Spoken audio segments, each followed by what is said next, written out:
میں ایک جگہ بیٹھا تھا، سامنے ٹی وی چل رہا تھا، آواز نہیں تھی۔ میں نے دیکھا ایک نوجوان ناچ رہا ہے، ڈانس کر رہا ہے ساحل پر، اور اس کے ساتھ 10-12 لڑکیاں وہ بھی ڈانس کر رہی ہیں۔ میں نے دیکھا بہت خوبصورت نوجوان ہے۔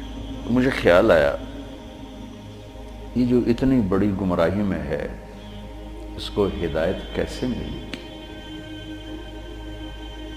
اور کون اسے جا کر اللہ کا پیغام سنائے گا۔ یہ وہیں بیٹھے بیٹھے ایک اس کی خوبصورتی اور جوانی پہ رحم آیا، ایک اس کے پلٹا کھانے کو میں نے بہت مشکل سمجھا۔ خیال آ کے گزر گیا، میں وہاں سے اٹھ گیا۔ کچھ دن اس کا نقش میرے دل دماغ پر رہا، پھر محو ہو گیا، مٹ گیا۔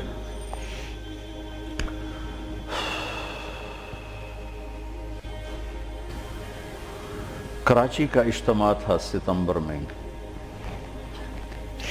تو انہوں نے میرے لیے ایک چھوٹا سا خیمہ بنایا ہوا تھا کراچی والوں نے، تو میں وہ خیمے میں بیٹھا ہوا تھا، تو ایک نوجوان میرے پاس آیا کہ جی پاکستان کا ایک مشہور گلوکار ہے، اس کا نام ہے جنید جمشید، میں آپ سے ملانا چاہتا ہوں۔ میں نے کہا کدھر ہے؟ کہ میرے ساتھ ہے۔ میں نے کہا تم کیسے جانتے ہو؟ کہ میرا کلاس فیلو تھا۔ میں نے کہا لے آؤ۔ تو وہ اس کو جب لے کر آیا تو اس نے چہرہ چھپایا ہوا تھا، مجمع کی وجہ سے شاید چہرہ پورا سے چھپایا ہوا۔ میرے سامنے آ کے بیٹھا اور یوں کھولا تو وہ وہی نوجوان جس کو میں نے اسکرین پر ناچتے دیکھا تھا۔ میں نے کہا آپ کا نام؟ کہا جی جنید جمشید۔ میں نے کہا کیا کرتے ہو؟ کہا میرا موسیقی سے تعلق ہے۔ میں نے کہا گاتے ہو یا بجاتے ہو؟ کہا جی میں گاتا ہوں۔ کہ یہ جو دل دل پاکستان ہے یہ میں نے گایا ہے۔ اچھا اچھا اچھا، وہ تو بہت مشہور ملی نغمہ ہے۔ کہاں جی وہ میں نے گایا ہے۔ اچھا، اس کے بعد میری اس سے کیا بات ہوئی، اب 20 برس ہونے کو ہیں، یاد نہیں۔ تاثر یاد ہے کہ اس نے آگے کیا جواب دیا۔ کہنے لگا میرا جی چاہ رہا ہے آپ بولتے رہیں اور میں سنتا رہوں۔ مجھے لگ رہا ہے جیسے کوئی میرے زخموں پہ مرہم رکھ رہا۔ میرا ایک اور دوست بھی ہے، میں چاہتا ہوں میں اس کو بھی لے کر آؤں، سلمان، وہ بھی آپ کی باتیں سنیں۔ پھر تھوڑی دیر بعد اس نے کہا میں ایک سوال کرتا ہوں۔ ایک پاکستانی نوجوان جس گلیمر کو، گلیمر کہتے ہیں رعنائی، عیاشی، دنیا کی موج میلہ، جس موج میلے کو ایک پاکستانی نوجوان خواب میں دیکھتا ہے، وہ مجھے حقیقت میں حاصل ہے، میرے پاس۔ لیکن اس کے باوجود میرے یہاں اندھیرا ہے۔ کیا یہ میرے یہاں اندھیرا ہے، یہ دل خالی ہے۔ مجھے یوں لگتا ہے میں وہ کشتی ہوں جس کا کوئی ساحل نہیں، جس کا کوئی گھاٹ نہیں، بے منزل مسافر ہوں۔ اچھا، بے منزل مسافر ہوں، یہ ایسا کیوں ہے؟ میری تو ہر خواہش پوری۔ میں نے کہا اللہ تعالیٰ نے انسان کو 2 چیزوں سے بنایا ہے، ایک جسم ہے، ایک روح ہے۔ ان دونوں کی ضروریات الگ الگ ہیں۔ جس کی ضرورت پوری نہیں ہوگی وہ فریاد کرے۔ جسم کو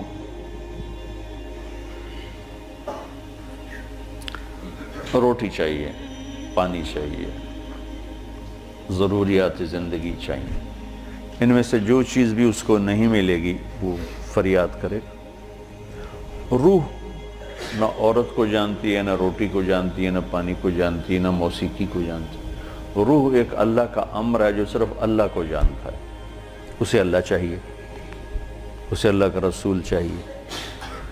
تو جسم کو روٹی نہ ملے تو وہ پریشان ہوتا ہے، روح کو جب اللہ اس کا رسول کا تعلق نہیں ملتا تو وہ پریشان ہوتی ہے۔ پھر وہ پریشانی ویرانی بن کر جسم پہ طاری ہوتی ہے۔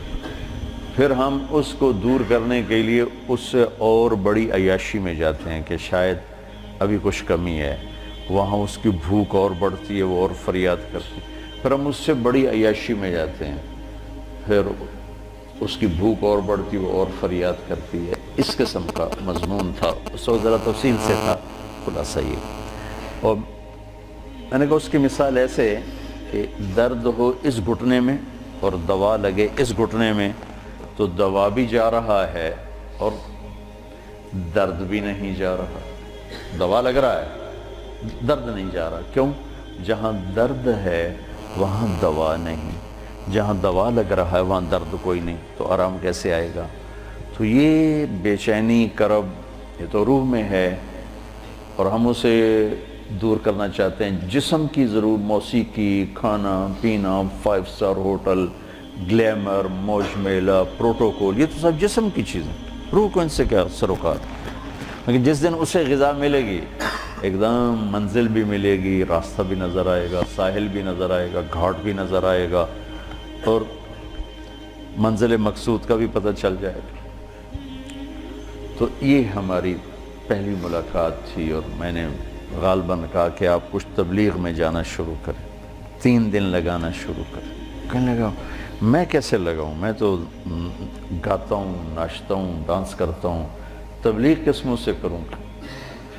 کعبہ کس منہ سے جاؤ گے غالب، شرم تم کو مگر نہیں آتی.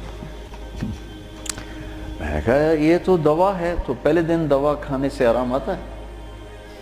مسلسل دوا کھاتے کھاتے کھاتے بیماری دبنا شروع ہوتی ہے، دبنا شروع ہوتی ہے، اور اللہ تعالیٰ اسے ٹھیک کر دیتا ہے. یہ دوا ہے، تم شروع کرو. اس کو سوچو مت کہ میں ناچ رہا ہوں، گا رہا ہوں، چل ٹھیک. کوئی قبولیت کی گھڑی تھی اس نوجوان کی، اس نے 3 دن شروع کر دی. یہ جمشید اس کا کلاس فیلو تھا. یہ اس کو سب سے پہلے سلام دعا، یہ تبلیغ میں لگا تو اس کو اپنے اس کا خیال ہے، اس کو ملنا شروع کیا. پھر ایک جگہ پر آ کر وہ رک گیا، آگے نہیں لے جا پا رہا، تو اللہ نے اس میں مجھے ذریعہ بنایا، مجھے ڈالا.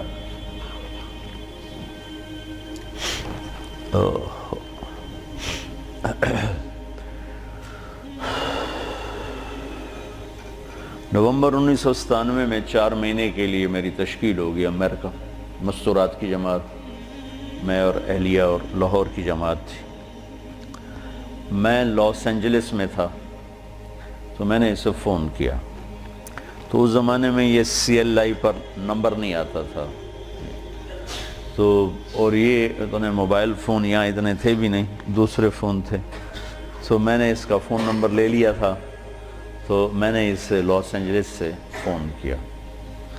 کہنے لگا آپ کہاں سے بول رہے ہیں؟ میں نے کہا میں امریکہ میں ہوں، لاس اینجلس میں. کہنے لگا نہیں، میں نے کہا وہیں سے ہوں. کہا قسم اٹھائیں، قسم اٹھائیں. میں نے کہا چھوٹی سی بات پہ کیسے قسم اٹھاؤں؟ کہا نہیں یہ بہت بڑی بات ہے. میں نے کہا کیوں؟ میں ساری دنیا پھرتا ہوں، کبھی اپنی بیوی کو فون نہیں کیا، آپ مجھے فون کیسے کر رہے ہیں؟ میں نے کہا یار تم سے محبت ہو گئی تھی اس لیے فون کر رہا ہوں. بس اس ایک فون نے نا اس کے دل میں میری محبت ڈالی. میں جب یہ حج پہ جاتا ہوں میرا 60-70 ہزار روپیہ صرف فون کا بل ہوتا ہے. 3,000 تقریباً ریال میرا ہر سفر میں 15-20 دن میں میرا فون کا ہوتا ہے کہ میں ایسے فون کرتا رہتا ہوں. وہاں کا فون وہ ہزاروں بیانوں سے بڑھ کر ہوتا ہے. بیان تو ایک چھوٹی سی چیز ہے. مولانا صاحب رحمۃ اللہ علیہ فرمایا کرتے تھے کہ تبلیغ میں بیان کا اتنا ہی حصہ ہے جتنا جسم میں زبان کا. 6 فٹ کے جسم میں 5 فٹ 10 انچ 8 انچ کے جسم میں 2 انچ کی زبان ہے. اتنا ہی تبلیغ میں زبان کا حصہ ہے، بول کا، بیان کا. باقی لوگوں کو دل لینے کے لیے پتہ نہیں کیا کیا جتن ہے. تو اس پر اتنا اثر ہوا اس بات کا کہ انہوں نے مجھے امریکہ سے فون کیا.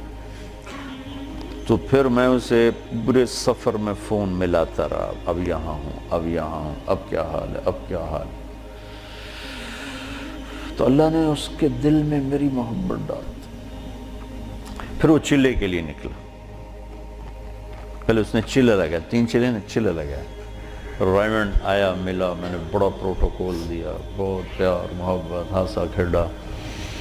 تو کرتے کرتے کرتے کرتے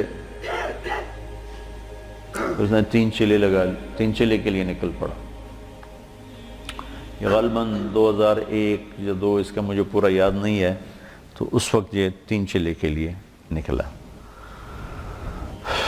تو اس نے مجھے بالا کوٹ سے فون کیا کہ مولانا میں اس وقت بالا کوٹ کی ایک پرانی مسجد ہے، اس میں ہماری جماعت ہے، باہر فرش ٹوٹا ہوا ہے، اس پر ایک پھٹی ہوئی چٹائی ہے، اس پر میں لیٹا ہوا آپ کو فون کر رہا ہوں، اور جس سکون چین کو میں 5 اسٹار ہوٹلوں میں ڈھونڈتا تھا وہ مجھے یہاں اس ٹوٹی ہوئی مسجد اور پھٹی ہوئی چٹائی پہ مل چکا ہے۔